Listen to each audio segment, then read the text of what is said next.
Hi, it's Miss Christine here, and I want to talk today about fractions. It seems that almost everybody has problems with fractions, and they're quite easy because people just don't understand how basic they are, and they make it harder than they should. Remember what I say. Excuse me, that mathematicians are the laziest people in the world. That doesn't mean that we sit on the couch and watch, play video games and eat potato chips instead of doing our work, but instead we do our work the easiest way possible and move on with our lives. So when we talk about fractions, okay, a fraction, all it is a division problem that nobody wanted to solve. So we're going to do something easy like 1/2. Let's take that. So what it really is, we're going to fall over. It's 1 divided by 2. Okay?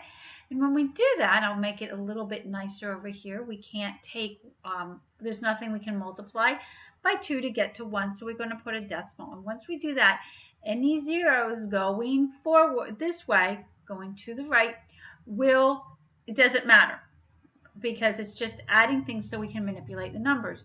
And then we can pretend this is 10 instead of 1.0. And so we get a 0.5.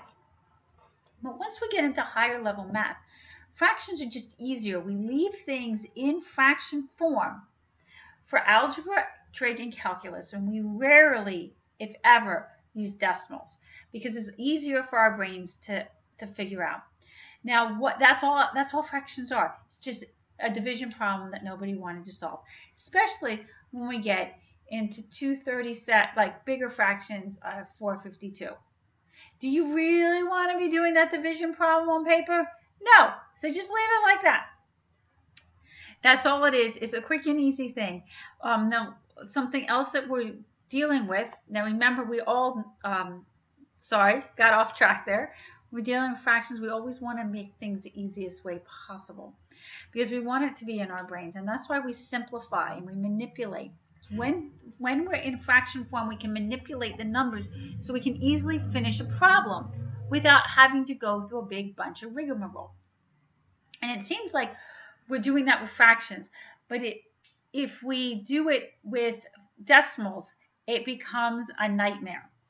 And just trust me on this. If you really want, please let me know. I'll gladly come up with some extra examples for you. But trust me, you don't want to see it, and I don't want to do it.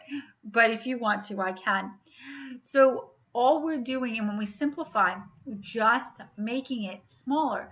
Because if I said something like I'm going to eat, I don't know, 22 pieces of pizza. If a piece of pizza is cut into 66 slices and you got 22, can you picture how many 22 slices are? But that's the same as 1/3. And you can picture what 1/3 of a pizza looks like. That's why we always want to simplify. Plus, when we use smaller numbers, we're less likely to make errors. So we always want to be doing the smallest number possible. And that's my quick lesson on fractions. Please let me know how I can expand on that or what other questions you have. Thanks a lot and have a fantastic day.